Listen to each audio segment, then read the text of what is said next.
What language did the Dacians speak? Have you ever wondered what the Dacians, the fierce warriors who resisted Roman expansion, actually spoke? The answer lies in the Dacian language, an extinct Indo-European language.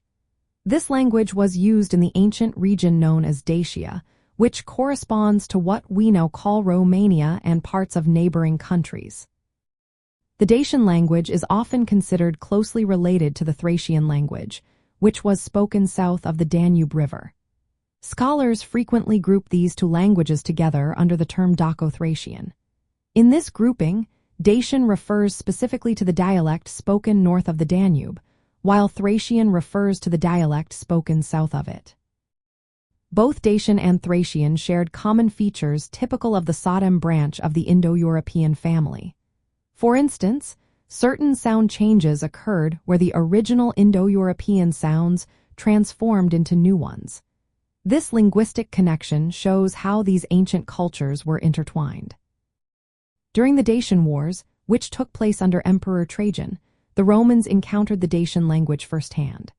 However, the extent to which Latin and Dacian could be understood by speakers of each language is still debated among scholars. Some Romanian scholars have argued that Dacian was closely related to Latin or even a form of pre-Romance language. They point to the lack of interpreters in Roman reliefs, like those on Trajan's column, as evidence. However, this view is not widely accepted in the field of linguistics. The Dacian language was distinct from Latin. After the Roman conquest and colonization, Latin gradually replaced Dacian in the region. The Dacian language thrived until about the 1st century before the Common Era to the 1st century of the Common Era.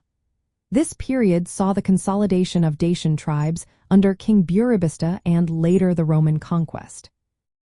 Following the Roman withdrawal from Dacia in the late 3rd century of the Common Era, the Dacian language began to decline rapidly.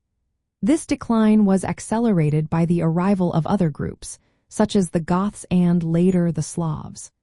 By the 6th or 7th century of the Common Era, the Dacian language had largely disappeared, becoming extinct. For the Roman military and administration, understanding the Dacian language was important for effective communication during the Dacian Wars. After conquering the territory, the Romans imposed Latin as the official language. This transition would eventually lead to the development of the Romanian language, which preserved some elements from Dacian. In summary, the Dacians spoke an Indo-European language that was closely related to Thracian. While distinct from Latin, the Dacian language was influenced by it after the Roman conquest. This language was spoken widely in Dacia until it was gradually replaced by Latin and other languages following the military campaigns of Rome. The Dacian language represents a cultural marker of a formidable enemy and a linguistic challenge for the Romans during their expansion.